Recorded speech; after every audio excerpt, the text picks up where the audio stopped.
تیرا غصہ تیرے دشمن سے بھی بڑا دشمن ہے۔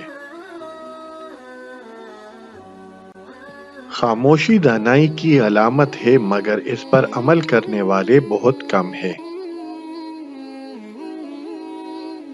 حکمت کی بات کو اگر احمق کے سامنے کرے گا تو وہ تیری بات کو جھوٹ سمجھے گا۔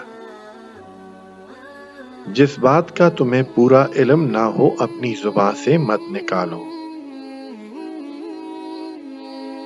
جس قدر ممکن ہو لوگوں کے ہجوم سے بچو، اس طرح تمہارا دل سلامت رہے گا۔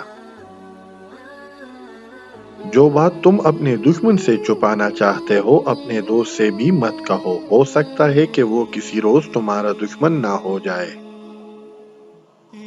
اس عورت پر ہرگز بھروسہ مت کرو جو کن ذہن اور بے شعور ہو۔ اصلاح نفس کی ہمہ وقت کوشش کرتے رہو تاکہ تمہارے اندر اچھے صفات پیدا ہوں۔ اصلاح پسند اور عقل مند لوگوں سے مشاورت کرتے رہو۔ جو شخص اپنی ذات سے زیادہ دوسروں کا خیال رکھتا ہے اللہ تعالیٰ اس کی عزت میں اضافہ کرتا ہے۔ جو لوگ تمہیں دھوکہ دیں ان سے مدد مت لو اور ہر ایک کی عزت کا نگہبان بنو۔